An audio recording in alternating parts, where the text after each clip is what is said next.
আমার আপনার বোন আমার আপনার মেয়েরা দেখা যায় রাস্তাঘাটে চলাফেরা করে কোনো পর্দা নেই, কোনো কিছু নাই, যেরকম ভাবে ইচ্ছা সেই রকম ভাবে চলাফেরা করে। আল্লাহ নবী একটা হাদিস বলে দিয়েছেন, জাহিল করতে রাস্তা আমার শিক্ষা কিন্তু যদি তোমার মধ্যে তুমি যেরকম ভাবে যেরকম ইচ্ছা তুমি সেই রকম ভাবে চলাফেরা করে যদি তোমার পর্দা থাকে তুমি কোনদিন যা পর্দা চলাফেরা করতে না। আল্লাহ নবী বলে জান্নাতের মালিক হয়ে গেছে, যার ঘর দুইটা মেয়ে আছে সে দুইটা জান্নাতের মালিক, যার ঘর তিনটা মেয়ে আছে সে তিনটা জান্নাতের মালিক। আর এখন দেখা যায় যার ঘরে একটা মেয়ে হয় তার মুখটা খারাপ হয়ে যায় বাবা, তার ঘর যদি ফাঁসি আনন্দ থাকে মানুষগুলোকে মিষ্টি খাওয়াবে বাবারা। আল্লাহ মুসা নবী আল্লাহ তারা ডাক দেবেন, আল্লাহ আপনি ভেতরে আপনার মুসলমান বান্দার ভেতরে খুশি হন,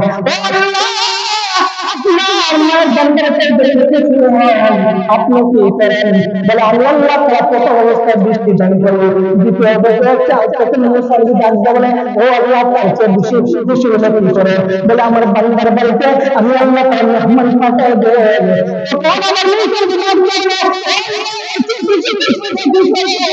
আমার আল্লাহ তাআলা ডাক দিয়ে বলে আমার বান্দার যদি খুশি হয়ে যায় আমার বান্দার ঘরে সন্তান করে সুবহানাল্লাহ।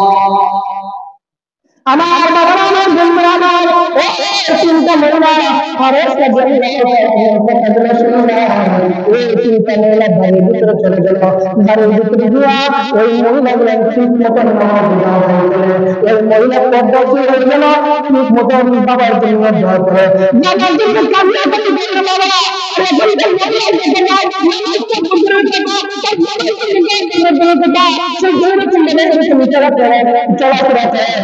বাবা অন্ধকার করে আছে, তার কোনো চিন্তা নাই, তার মা অন্ধকার করে আছে, তার কোনো চিন্তা নাই।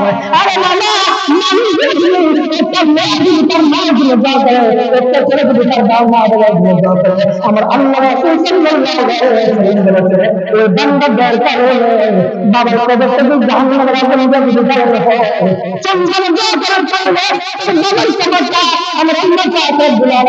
জান্নাতে সুবহানাল্লাহ।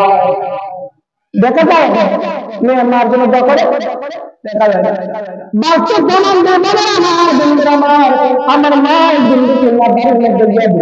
নামাজ পড়া আমার মা মোনাজাত করতেছে মোনাজাত শেষ হলো আমি আমার মাকে জিজ্ঞেস করলাম ও মা কেন কাঁদেন? শুনো বাবা শুনো আমার মাটা অনেকদিন হয়ে গেল মারা গেল, আমার বাবা অনেকদিন হয়ে গেল মারা গেল, আমার শ্বশুর আমার কাছে আমি তাদের জন্য দোয়া করি। আমি যখন নতুন বিবাহ যখন আমি বাড়িতে ছিলাম আমার শাশুড়ি সাথে মায়া করতে আর আমি যখন ছোট্ট ছিলাম আমাকে যখন মায়া করতে আমার জন্য কিছু করেছে। আজকে আমার মা বাবা আমার শাশুড়ি আছে আমি জানি না আমি তাদের মা বাবা